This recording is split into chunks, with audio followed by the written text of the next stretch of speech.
E aí Júpiter faz um discurso, dirige aos deuses um discurso sobre os portugueses, sobre quem são e o que fazem. Eternos moradores do luzente, estelífero polo e claro assento, se do grande valor da forte gente de luso não perdeis o pensamento, deveis de ter sabido claramente, como é dos fados grandes, certo intento, que por ele se esqueçam os humanos de assírios, persas, gregos e romanos. E aqui o professor Sérgio já tinha assinalado em aula anterior, mas pelos mesmos motivos já alegados ainda há pouco, vamos reiterar: assírios, persas, gregos e romanos são as 4 civilizações anteriores à cristã, cronologicamente ordenadas. Cronologicamente ordenadas, e todas essas civilizações constituíram impérios que foram sucessivamente sucedendo, uns vencendo os outros, assim por diante. Os persas dominaram os assírios, os gregos, estou pensando evidentemente em Alexandre Magno, dominaram os persas e finalmente Roma dominou a Grécia. Mas foram os 4 grandes impérios da antiguidade clássica. E por aí se vê como já em Camões há uma alusão ao Quinto Império. Está implícita. Exatamente. E Vieira vai levar isso às últimas mais consequências. Mais de 100 anos depois levará às últimas consequências. É verdade, porque a ideia do Quinto Império será um dos temas centrais do pensamento do padre Antônio Vieira. Quase diria, salvo respeito, uma obsessão daquele homem genial que foi Vieira. Só não poderíamos dizer que é uma monomania, porque o Vieira não era louco e a sua obra é tão multifacetada, tão rica. É verdade. De matiz, a obra de Vieira não se reduz à ideia do Quinto Império. Vieira é isto e muito mais. E muito mais. Você tem toda a razão. Naquilo em que ele é isto, mesmo com erros que tenha, não deixou de ser o genial e grandioso. Não, Vieira foi um homem genial. Sidney, quanto mais eu leio e releio Vieira, mais eu me convenço disso. Agora, ele tinha coisas inacreditáveis. E isto é apenas uma pequena digressão. Um grande estudioso de Vieira, holandês, José van den Becelaar, que morou e ensinou anos no Brasil, que conhecia perfeitissimamente a nossa língua e que foi um profundo estudioso de Vieira, ele escreveu de certa feita: custa crer que no mesmo homem, no mesmo espírito, se reunisse tanta genialidade e tanta loucura. Loucura no sentido de ideias fixas, de credulidade em supostas profecias. De assim teimosa credulidade. Teimosa credulidade, inclusive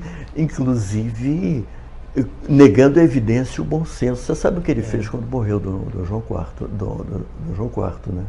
Não me recordo. Dom João IV foi o primeiro rei da dinastia de Bragança, que em 1640 restaurou a soberania de Portugal, que até então, desde 1580, portanto ao longo de 60 anos, estivera incorporada à coroa de Castela. Ou seja, era o mesmo rei de Castela e de Portugal. Pois bem, Dom João IV, o Duque de Bragança, no dia 1º de dezembro de 1640, restaurou a soberania de Portugal. E Vieira, que de muito tempo antes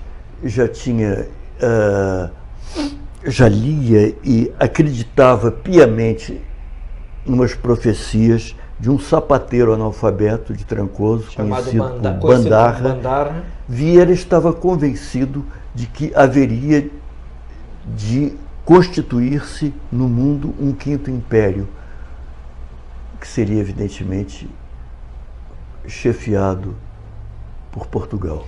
E de alguma maneira, durante séculos, este espírito, digamos assim, sebastianista, ele permaneceu no DNA do povo português e se manifestou tanto na alta cultura como nas crenças popularescas. É verdade.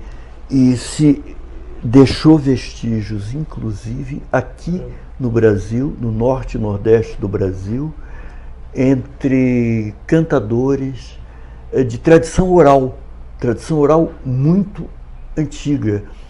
E eu me lembro, há muitos anos atrás, o professor Raymond Cantel, que era professor de literatura portuguesa da Sorbonne, contou numa conferência que fez aqui no Rio, na casa de Rui Barbosa, que de certa feita no Maranhão, num dia encoberto e tal, algum nativo do Maranhão, aparentemente de poucas letras, tinha evocado que num dia de nevoeiro Dom Sebastião haveria de voltar. E não podemos esquecer, isso é extraordinário, esse depoimento, não podemos esquecer também que, do ponto de vista histórico, houve aqui, logo após o fim da monarquia, aquele movimento de Canudos que tinha um aspecto sebastianista. Sem dúvida alguma. É claro, Antônio Conselheiro era um sebastianista. Talvez sem um saber. Sem o saber. Mas era, não há dúvida alguma. E certamente auriu esse sebastianismo da crença popular. Sim, eu tenho impressão, Sidney, eu desconheço se alguém já estudou a fundo esta questão, mas estas coisas nós as herdamos de Portugal de longuíssima data. E eu acredito que no Norte e Nordeste elas estão firmemente imbuídas na cultura popular. Nós não podemos esquecer tampouco que Humberto de Campos, que era maranhense, foi um escritor, um grande memorialista sobretudo, morreu prematuramente. Ele tem uma página admirável no livro de memórias dele, chamado O Cajueiro, sobre um cajueiro que ele plantou em criança, cresceu, e ele foi crescendo juntamente com ele, e ele já subia nos galhos mais altos, e lá de cima ele cantava um romance da Chegança, que é um romance, que era uma festividade popular em que se recitava esse romance da Chegança em verso. Eu vi, Sidney, esse mesmo romance referido por Humberto de Campos, eu vi no romanceiro português de Almeida Garrett. É evidente que o menino Humberto nem sabia quem era Almeida Garrett, muito menos que ele tinha consignado, feito uma coletânea extraordinária de romances. E por aí se vê como estas coisas deitam raízes meio que subterraneamente e perduram por décadas, às vezes séculos. É verdade. Talvez hoje, com a velocidade da internet, do mundo contemporâneo, com a homogeneização das culturas, etc., isso se perca um bocado, né? A forma de interação não dê tempo para que certas crenças deitem raízes que outras logo as substituem. É verdade. Mas no caso da pré-história brasileira, estamos aqui com Camões, estamos na pré-história brasileira. Esse é o romance da Nau Catrineta. Lá vem a Nau Catrineta, que tem muito que contar. Está inteiro no romanceiro de Garrett. Júpiter faz essa primeira fala a respeito dos portugueses, e estas palavras Júpiter dizia quando os deuses, por ordem respondendo, na sentença um do outro diferia, razões diversas dando e recebendo. Na sentença quer dizer no juízo, na opinião, razões diversas dando e recebendo. O padre Baco ali não consentia no que Júpiter disse, ou seja, não concordava. No que Júpiter disse, conhecendo que esquecerão seus feitos no Oriente, se lá passar a lusitana gente. E agora continua Camões, ouvido tinha aos fados que viria uma gente fortíssima de Espanha, pelo mar alto, a qual sujeitaria da Índia tudo quanto Dores banha, e com novas vitórias venceria a fama antiga ou sua, ou fosse estranha. Altamente lhe dói perder a glória de que Nisa celebra ainda a memória. Ele está falando naturalmente de Baco. A gente fortíssima de Espanha são os portugueses. Eu creio que eu já mencionei que Camões está usando a palavra Espanha no sentido que tem em latim. É a Península Ibérica, a Península Hispânica, é a Ibéria. Mas os portugueses, neste sentido, são tão espanhóis quanto os castelhanos, os leoneses, os bascos e assim por diante. E os livros até de ensino de latim, como por exemplo a coleção do Orber, refere-se àquela Ibéria como a terra espanhola. A Espanha, não é? A Espanha, ou seja, estão ali, são todos ibéricos, são todos ali peninsulares. São todos hispanos. Tanto assim que o Papa João XXI, que foi o único Papa português, antes de ser Papa, era um teólogo muito conhecido como Pedro Hispano. Hispano por quê? Porque era natural, estudadíssimo, da Espanha, ou seja, da Ibéria. Era português. É claro que depois este sentido foi se perdendo a partir do momento que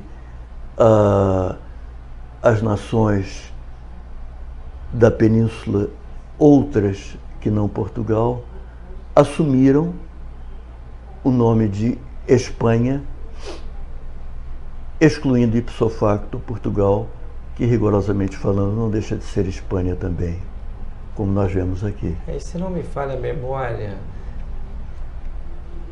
João XXI, teria que consultar aqui agora, realmente que a memória me falha, foi o Papa que acolheu as condenações feitas a averroístas e também a Santo Tomás de Aquino, e que morreu soterrado pela sua própria biblioteca no Palácio Pontifício de Viterbo. Isso é uma morte terrível. Uma morte terrível, que coisa curiosa, né? E o Papa João XXII, já no século seguinte, no século XIV, no século em que o papado acabou por ir a Avignon, por conta de crises com a coroa francesa, João XXII foi o Papa que canonizou o Santo Tomás de Aquino. É como quem diz, Sidney, não há nada como um João depois do outro. Um João depois do outro e a coisa muda. Embora João XXII tenha sido um Papa de grandes polêmicas, tanto na sua condenação do pauperismo, como numa heresia. Bom, mas isso parece um ataque direto aos franciscanos espirituais e às demais ordens de mendicantes, não é? Mas principalmente aqueles mais radicais franciscanos que pregavam a pobreza absoluta como um princípio evangélico. João XXII, inclusive, pediu que a regra bulada de São Francisco, a primeira, fosse alterada no ponto em que pregava esse pauperismo absoluto, e meteu-se ainda numa confusão tremenda ao defender uma posição herética, claramente herética, com relação à visão beatífica. Então, assim, esses Joões se meteram, os três últimos Joões que foram papas... Você está falando do 23 também. O 23 foi quem convocou o Concílio Vaticano II. Meu os caro Joões amigo, deram pano para mangas. Esta você não perderia. Então, bom, mas enfim. Voltemos ao Conselho dos Deuses, né? O professor Pachá, ele leu ainda há pouco, ele terminou por ler a instância 31, né? Quando acaba com os últimos dois versos: altamente lhe dói perder a glória de que Nisa celebra ainda a memória.